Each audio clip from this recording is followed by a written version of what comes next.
Hello, my mimics, and welcome back to the Mimic Commentary, episode 87. We continue on with analyzing Rennala, doing her dialogue, looking at the rooms, all that.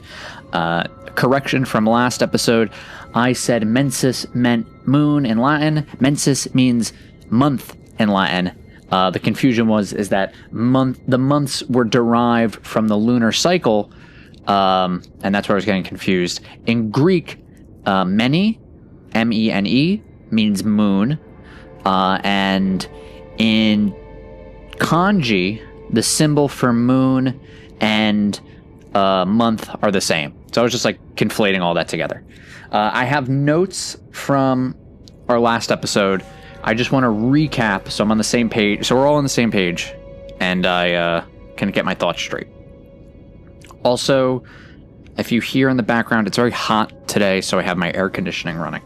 Okay, so we entered the room, and there were children singing a lullaby to conjure a golden barrier. They were using telekinesis, and they were shooting fire from their candles. So I think from that we can deduce that they were doing sorceries and incantations. They were literally chanting what sounded like, a lullaby, but they were like chanting an incantation to protect their mother. Or their, assumedly their mother. I mean, they're her sweetings. Born from the amber egg. The build up to Rennala is that she's not a demigod, but the great rune of the unborn was in the amber egg, given to her by Radagon. We were thinking that the egg was given as a marriage gift after the end of the Liurnian Wars, as a way to maybe transfer the great runes to their coming children, as part of maybe a plot or a plan. I would say maybe unbeknownst to Rennala and Radagon, they might not have known that there were great runes inside of the egg. This could have been Marika's doing.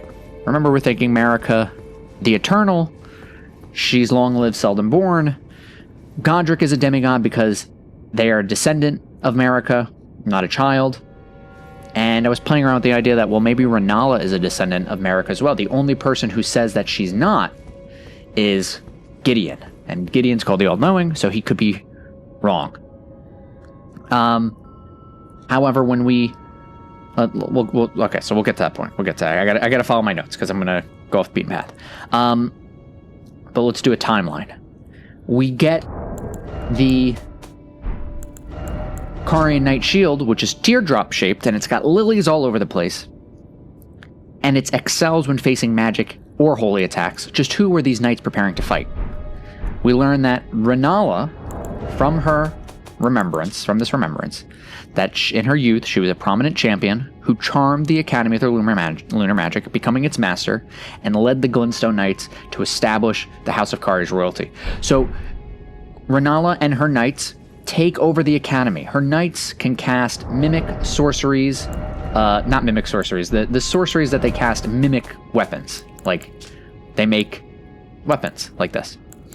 And they have shields that can fight against the sorcerers, and they take over the Academy. The Academy is controlled by these conspectuses that are studying meteors and comets and the stars, and they're trying to learn the wisdom of stone, the wisdom of the Crystallians, the memory of the earth. They're trying to learn about a long-lost history, the comings and goings of the universe, through their experiments of the soul, through Glintstone, by looking into the Crystallians, by creating seeds of the stars, by taking bodies of sorcerers and combining them together in graven mages. This is the nightmare of the Academy. And this is the primeval current. It's forbidden, though. So who forbids it? Well, we deduce that it's the Carians who forbade use of the primeval current, because the Carians have a concord with the Crystallians. The Crystallians are a sentient inorganic beings who cleave close to the teachings of the primeval current. They cleave close to the ideals of primeval current, such they are revered guests of the sorcerers. However, where's the, I think it's the sword that says, the inscrutable crystallians have but one clear purpose: to safeguard their crystals unto the end. So the crystallians are trying to protect their crystals. They're trying to protect this knowledge. They're trying to protect the wisdom of stone. And they have an alliance with the Carians. And the Carians take over the academy, and they say, no more studying primeval current. We're not going to have that anymore. Their shields can fight magic. Okay, so now they have the academy. She charms them with the moon. They're all like, okay, well, you know, your moon is pretty nice. I guess, yeah, I have been charmed and bewitched by your moon in a very similar power to Miquella's bewitching branch, far before he is even born. And me as an academy scholar say, okie dokie, that's cool by me. Then, what do we have here? We have a new queen in town. We have Rennala. Now we have reason for the Liurnian Wars. The Academy used to be Sunrealm. We've been seeing sun stuff all over the place. We saw the statues of a different type of queen with a baby and a different type of king with a scepter. We found the farm architecture, the farm motifs in Rennala's room. We've seen sun imagery on the elevators all over the place. The sun's a star. This is old. This is an old building that has existed before the Erdtree Empire. And it seems that the Erdtree Empire had no need to take over the Academy because the Academy was just another town. It was just another, you know, it was on the trade route. It connects between Altus and Limgrave and then Caelid. You know, it's not a threat. It's not ruled by another royalty for them to go after. We also learn that, you know, noblemen from Altus were asked to be given a place at Rylakaria. So this is change in name. So I guess this is further, but I don't think we can. You know, this is part of old. This is the High Road that we learned. This is Sunrealm architecture. You know, it existed before the Erdtree Empire, and it wasn't a threat. These are people just studying rocks, and they'll trade knowledge about how to cast sorceries and things like that. Not a big deal. But then you get this queen who comes along. She says, well, I'm a queen now. This is my land, and the people here are going to do what I say. She took it with her knights. Now here's the problem. Now we have, okay, well, Marika, she's the queen. How can we have another queen? Radagon gets sent to fight Rennala. However, he's part of the Erdtree Empire. They use holy magic, and that is repelled by their shields. The Carians were ready to fight not just against mages, but also against the Erdtree. After Radagon fails 2 wars, he marries Rennala. And from going through the study hall, we see that Radagon learns some things. He learns the wisdom that the Carians had, namely cerulean seed talismans. The Erdtree is once perfect and eternal. Thus, it was believed that Erdtree seeds should not exist. So this guy comes from a culture that the Erdtree is perfect and eternal. And now, well, wait a minute. This woman that I married is showing me that the world is different than I expected it to be. He does a ritual that is very similar to, it's a parallel ritual at the Church of Vows. He comes to the Church of Vows and he does a baptism ritual. Instead of being blessed in sacred tears, now if you recall, so first let's remember when we were in Weeping Peninsula, we have the Kalu Baptismal Church. This is very far away from the Erdtree. We know that at the beginning of the Age of the Erdtree, I was supposed to do a recap, and now this is not a recap. Maybe this is a recap of everything up until this point. We learn that at the beginning of the Age of the Erdtree, such blessings were personally bestowed upon the recipients by Queen Marika herself. That was the Blessed Dew. Some people, it might also be sap, but this is a Blessed Dew talisman. It's the Blessed Boon. It's the sap of the Erdtree that dripped from its boughs, enhancing people's health.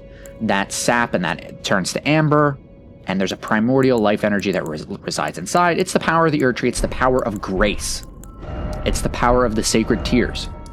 So how do they spread the faith? Well, it used to be Marika would personally do baptism with the sap at the Erd Tree. Instead, it looks like they probably have priests who will spread the faith by going to these churches. Now, we've also deduced that these churches are Sunrealm churches that have been turned into churches for Marika. And they would do baptism with the sacred tears as a way to spread grace and runes, okay? It's the power of life itself. Those born at the Erd Tree are blessed. At least that is the enduring belief of the people of the plateau.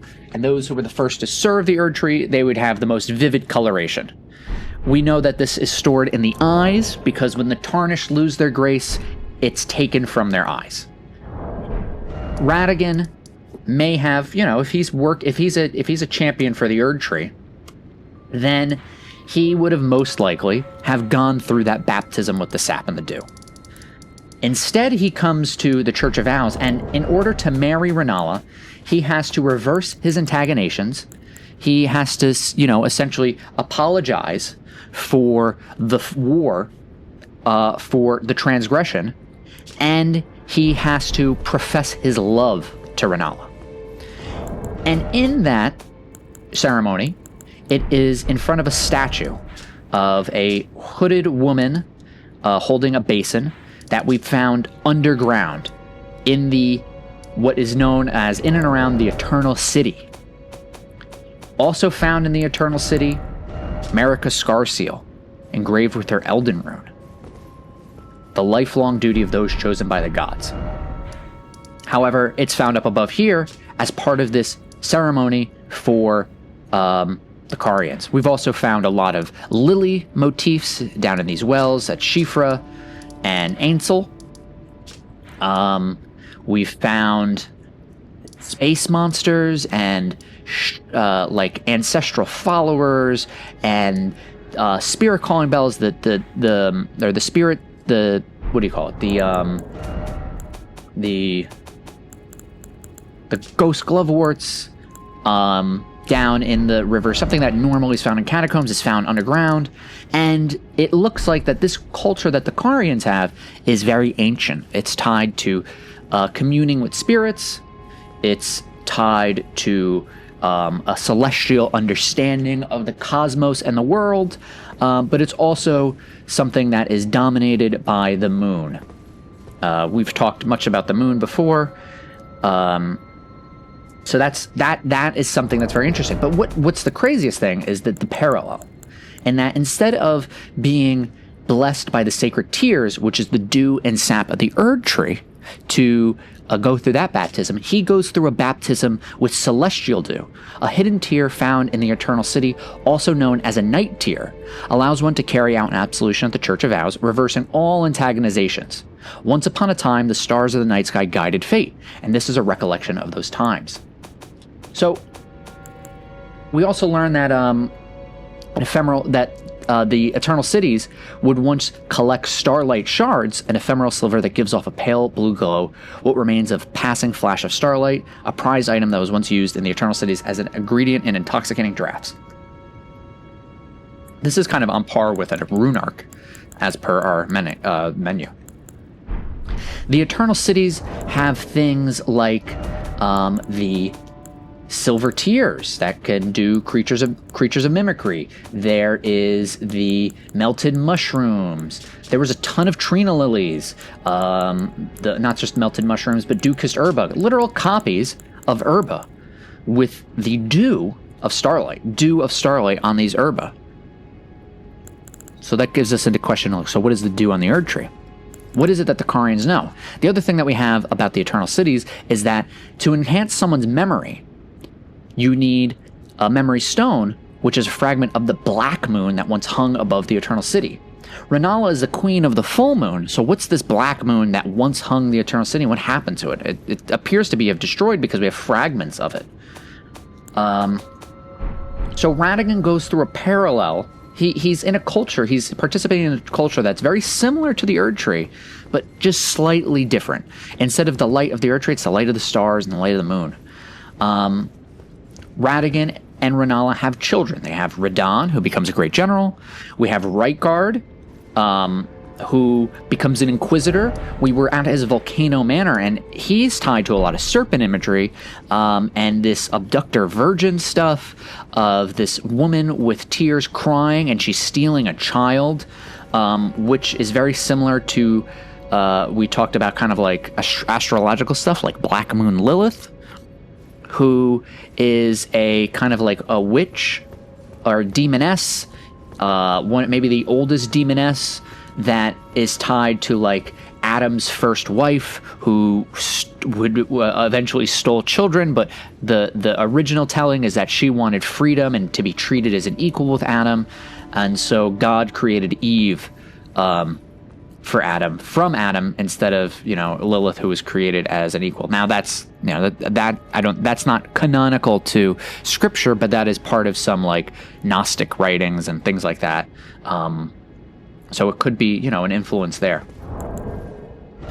Eventually, they have their daughter Ronnie, and then Ronnie, she orchestrates the Night of the Black Knives, which assassinates Godwyn the Golden, creating the Prince of Death, creating Deathroot, creating Those Who Live in Death, Sunrealm Revival, the collapse of the Erd Tree, because we have Deathroot is the death of the roots. The golden age of the Erd Tree comes to a close. Eventually, Godfrey, the head of the Golden Lineage, is expelled, and so is tarnished, and Radigan becomes the Elden Lord. He leaves Rennala and becomes the Elden Lord, and Rennala is left like this. It's interesting that it's Ronnie who is the one that if we're looking at this plot, if it's a plot by Marika, and Ronnie's one of these demigods, it's her who kills another one of her children to cause this collapse. And after, what we're thinking is after Deathroot, after the death of Godwyn, that is when the tarnished are expelled. Godfrey is dead, and so is his heir, and now Rennala's husband has to come back to the capital and become. It's very weird. Like we don't know why yet. And now our character's part of it. There's this prophecy of burning the Erd Tree that if these events didn't happen, we wouldn't be here for them to happen. We have our catch flame. We know that we're going to burn the Erd Tree. Down in the Eternal Cities, we have the Oracles who are searching. We have the Claymen who are searching for their lost oracles. So they're doing prophecy, and their spells are tied to the Sellians, who are assassins of other sorcerers.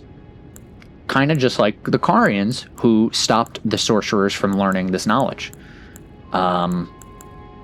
So it's all very interesting. And the thing about Ronnie, and this is where we get into, so after we're fighting Rennala, she is doing the Grim Art of Reincarnation. We don't know who she's trying to reincarnate. We notice that the children can't walk, very similar to Albinorix, and the Mangrubs of Dark Souls 3 who undergo rebirth. All the children kind of look the same. She's using the Amber Egg to resurrect someone, but who? We don't know. We have the resurrection painting. Where is that? That's over at the end here. So we have the resurrection painting, which is in a graveyard, pointing to the academy. So we know that Rennala is trying to resurrect someone, but we don't know who's died. We don't know who she's trying to resurrect. Roger says that we're trying to find Ronnie for Roger, and she should have the curse mark on her flesh. But Ronnie, like the curse mark of death. But Ronnie's alive. We've heard her. But Ronnie's alive. We heard her talking. So, like, it doesn't. Rennala couldn't be like that. We don't know who she's resurrecting yet. Especially since we heard Ronnie talk in the cutscene. From the egg, a barrier manifests, and it's the incantations from the children and possibly the power of the Great Rune inside. She then turns the children into gravestones for them to be reborn in a different type of light. Then we see that Rennala can't walk, so she crawls toward the egg, calling out to her beloved. and that they will be countless born forever and ever. So we don't know who her beloved is yet. Radagon is described as her beloved. Is she trying to resurrect Radagon? Well, we don't know if Radagon's dead. We have no reason to believe that Radagon would be dead. And what else? So she must be talking about who she is resurrecting via reincarnation, but we don't know who died and why she would be performing this act. But what we know is that she is using the Great Rune of the Unborn, the power of the Elden Ring, and the power of the Elden Ring needs larval tears to do it, which is the core of a creature of mimicry known as silver tears. So the children that are being reborn here are copies. They're silver tears. They're very similar to the Albinorics. The Great Rune of the Unborn says, children born anew by Rennala are all frail and short-lived, imperfect beings, each and all. Then, from the egg, spiral shadows manifest from it. Or they manifest, and then Ranni the Witch speaks for the first time I've ever heard her, but she has the same voice as Rennala the Witch, who gave the spirit calling bell, and who also narrated the story trailer, telling us that telling us the events of the Shattering, and the events and the Night of the Black Knives, and saying, when I look past, I see it true. So to her, this is the truth. But in her first interaction with Rennala, she lied. Right? No, it's not that she lied. In our first interaction with Rennala, we were allowed to lie to her about if we could summon Torrent, and she told us it was good to not trust people. So she says that this is the truth of the matter. Should we trust her in those events? And then she invites us at the end of the story trailer to become Elden Lord. Roger has tasked us with finding Ranni because she orchestrated the Night of Black Knives, the events that lead to death of Godwyn Golden, the creation of Deathroot, the rise of those that live in death, the assumed downfall of the Erd Tree, and its subsequent drawing of sap, that this event led to the shattering of the Elden Ring and the Shattering War, and eventually the return of the Tarnished. So the voice of the woman who led to this moment right here is who we heard in the story trailer, who met us at the beginning, and also sounded very similar to Ranni the Witch. She says that we shall not disturb her mother's rich slumber, which should make us think of Saint Trina and her being the Saint of Sleep, as well as the imitation crabs and their ability to cast sleep mist. Then a light blue spiral, from a light blue spiral, she summons an illusion of her mother, a Rennala who can stand, fight, cast Comet, a soul stream-like spell, glintstone stars, Chrysalian shattering crystal. She can summon spirits or astral projections of oath-sworn giants, trolls, wolves, bloodhound knights, and dragons in a manner that is not too dissimilar to the spirit calling bell, showing that the Carians not only have oaths with the Crystallians, but all of these different factions. The Giants is one of the most interesting, because if we look at the Troll Roar medallion, in ancient times, Giants were the mortal enemies of the Erd Tree. So the Carians have an alliance, an oath, with the mortal enemies of the Erd Tree. And she knows all of this knowledge. She can cast all these great sorceries. And then she can manifest the power of the full moon itself. Ranni says that this is the majesty of the night she conjureth, and that night is on a never-ending lake, with the full moon half submerged onto the horizon, harkening back from that line in Berserk about moonlight reflecting off of the water. This scene is also reminiscent of Ram, the vacuous spider, and her moonlit lake, and how her presence can manifest an illusion hiding the truth about the moon. That it's not really a full moon, but it's actually the blood moon inhabited by the moon presence, creating a pale blood sky, causing men to turn into beasts. So we're getting a parallel in the power of illusions, charming and bewitching, that the full moon has. The full moon has, as we see here, her lunar magic has the power to charm. And the moon is already tied with illusions, because the light of a full moon is not true. It's not real light from the moon. It's reflected from the sun. It's, if you look at, people who've been on the moon too, or if you've ever kind of looked at the horizon, if you've been driving and you've been watching the moon, you may have noticed that sometimes it looks bigger and then smaller. And this is a trick to the eyes about how it like appears to us in parallax with the horizon and maybe trees or buildings. The moon is able to trick how we perceive it. It's an illusion of sorts. This also happens to astronauts when they have been on the moon, that the craters, the light from the sun and the shadows that are cast from the craters make them look much steeper and deeper than they actually are. So the moon itself, in reality, casts illusions in some way. It plays tricks, and it has been long associated with illusions and trickery. So what we saw under the light of the full moon on that lake, we can't trust that what we saw was real. If we're defeated by Rennala, she says, "Thy fate lieth under my moon." So Rennala's full moon is what's controlling our fate from this illusion's perspective.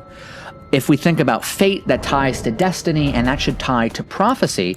So because of her full moon, does that mean because of her full moon we are going to burn the Erd Tree and fulfill the prophecy? But after her defeat, she grabs towards the moon and says, "O little Ranni, my dear daughter, weave thy night into being." So Ranni should weave her night into being, and her night being woven into being, has to do with the Night of the Black Knives and the assassination of Godwin and everything that happens afterwards. The causal chain of events that lead to this moment right now. Stealing a rune of death from Malekith the Black Blade and using the starry magic, very, very similar to the Starlight Shards, to create these assassin's daggers, the dark gleaming blades used in the Night of Black Knives, which gave the demigods their first taste of death. However, the theorizing that Rennala could be a descendant of America should have been broken, because it gives us Legend Feld. We don't get Demigod Feld, we get Legend Feld. But the thing is that Rennala never died. We never got Rennala's true remembrance.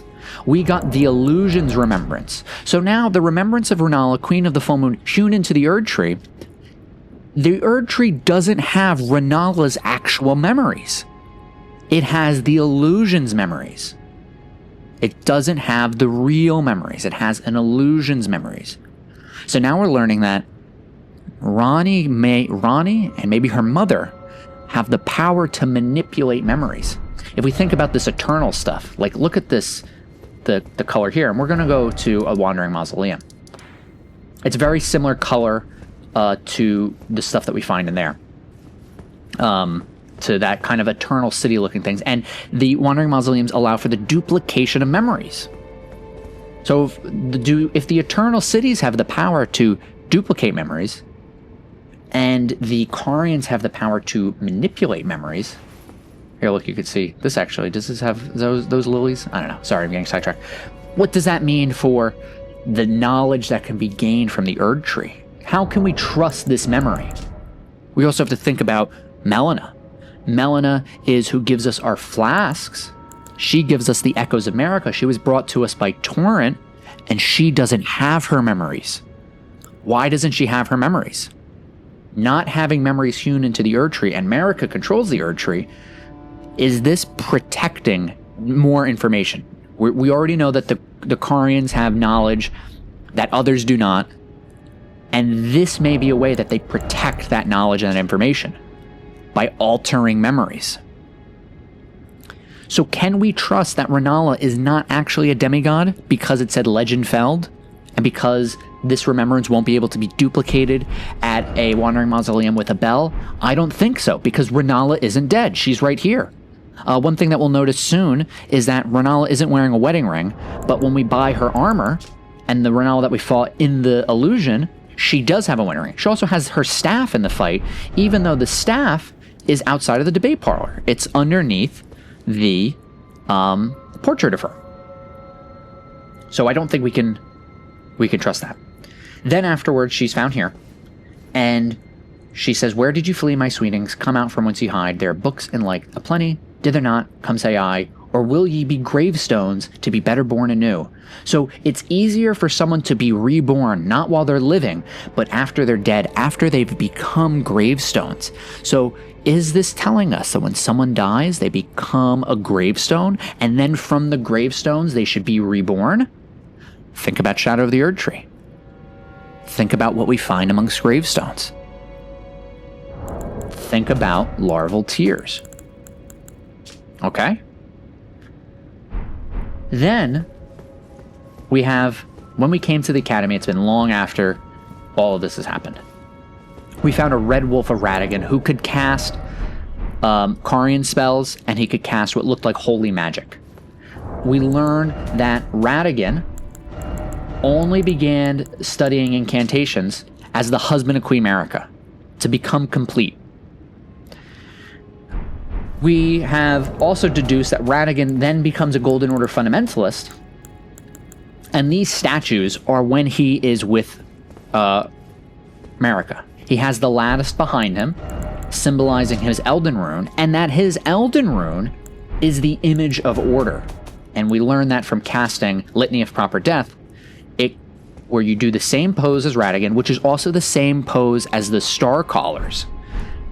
And, which is interesting that the Star Callers who are trying to summon meteorites have the same pose as Radagon, who is a fundamentalist of the Golden Order, and that his lattice is the image of order, and that seeds of the Carians are doing seeds of the star, or the Academy was doing seeds of the stars, and the Erd Tree is a seed, is something that shouldn't exist. Just so we can show it again. Here is that's the image of order. So we get the fundamentalist sigil with the Elden Ring in it, no Erd Tree, and then this is the image of order in Radagon's pose. Okay? So Radagon must have come back to the Academy, and that's why this statue is here. It's a newer statue. We also seen a lot of spiral stuff on her, and then her hat kind of looks like a snake. Rykard is tied to the snakes, and that abductor virgin is tied to the snakes, and snakes have been found to be like the spirit calling snail in the cliff bottom, or in the Road's End catacomb, was able to summon a spirit of a crucible knight, just like our spirit calling bell. And yeah, a lot of crazy stuff. So let's talk to Rennala. Wow, 30-minute recap. I'm gonna have to edit this video so it's interesting. Thou, is it thy wish to be born anew? To become a sweeting, reborn of my beloved egg? Okay. Is it thy wish to be born anew, to become a sweeting, reborn of my beloved egg? So if we go through Rebirth, let's see what happens. Use a larval tear to accept Rebirth. I think we are allowed to cancel it. Now, bear this sweeting into life anew. With the Rebirth menu, you can spend larval tears to clear your levels and reassign them from square one. You must reassign all levels until you reach your present level, and you cannot make any action lower than the initial level determined at your origin. Okay. So, by taking a larval tear, the core of a creature of mimicry, we are going to be born anew and become a sweeting. We're born from her egg. We're born from the Elden Ring. So we are being reborn into the creature of mimicry. So is the larval tear going to assume our form? And then our spirit or our soul will then be reborn into that new body? And then we'll be able to change it, but we can't change it past our origin. So when we chose a prophet, we are always going to start as a prophet, and what's being changed is the runes that Melina gave us. So we gave her our thoughts, our ambitions, the principles that would guide us, and that made us who we are today. But now we could say, I want to be someone else. We're like changing our mind about the thoughts and the ambitions. So we could play around with the stats. Like...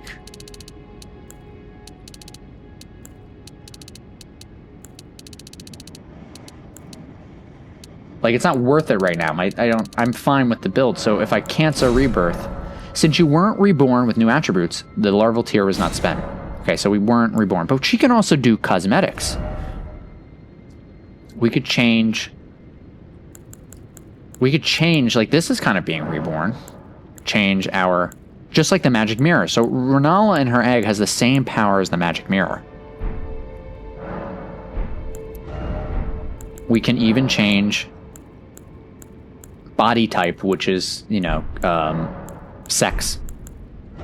Change our name. This is the mimic. Whoa, I didn't know I could move that around.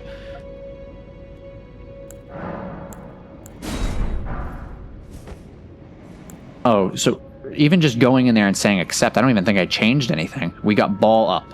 Be not alarmed, nor afeared. I would birth thee as a sweeting, fair and fine. Okay, so she's telling us don't be afraid to be born anew. And what did we get for being born anew? Balled up. Go into a ball and fall over. This evokes Dark Souls 1 balling. You can go to... oh, this makes sense. So in Dark Souls 1, you can go to the crow's nest at Firelink Shrine and ball up to look like an egg, so the crow will take you back to the asylum. So just like an egg, you're balling up. Wow, okay. I think... so what would that mean for us if we were reborn again? What would that mean? Well, I don't want to get reborn again until we really know what it means. It's not very relevant to our stats. So before we go back to the round table hold, let's go to the Mausoleum compound. And this is also going to show that this memory is not a demigod's memory. Because Godric's remembrance can't be duplicated at the compound mausoleums, but Rennala's can. Only demigod... these ones did not have bells. Only demigods ones can be reborn. Here we have this... you could kind of see the same coloring. This is the same... like the same symbol, sigil, this lily stuff. It's very similar colors to the Eternal City, black stone stuff that we've seen above Shifra. We haven't actually been to any of these things yet. But inside we also have these statues, which I am saying is the Hooded Radigan. So what is he doing here? What does that mean for him? Well, you know... again, prophetic wisdom. We'll talk about it when we get to it. Wait. I can't duplicate Rennala's... I can't duplicate Rennala's remembrance there. Can I do... oh, is that...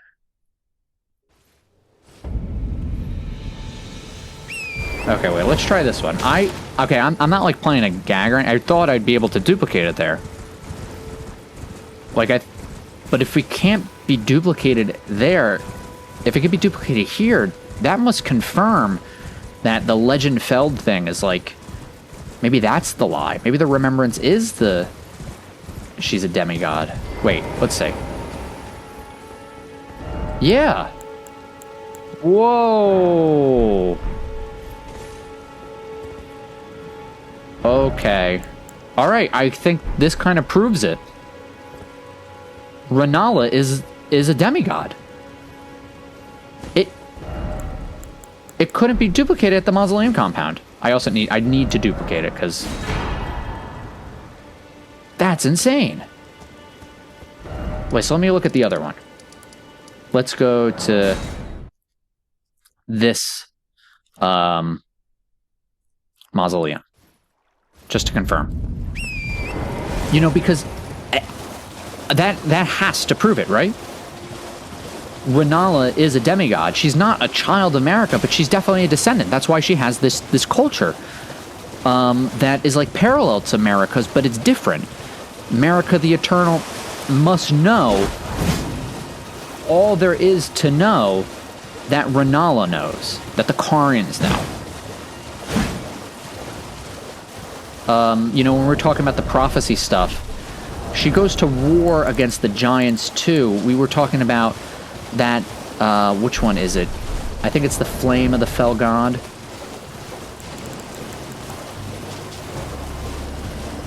The fire is what's in Abbott's. Okay, break this stuff still. I don't know. It's just, oh goodness. Okay, wait. Yeah. Holy crap. But, okay. I think that proves it. Rennala is a descendant America. The Remembrance proves it. The Legend Feld thing, that I think is the illusion. Right? That's part of the illusion, that it says Legend Feld, but we're gonna have to get more remembrances to confirm this though. But I think that's the right track. Okay, let's go back to the round table hold, and see what we can get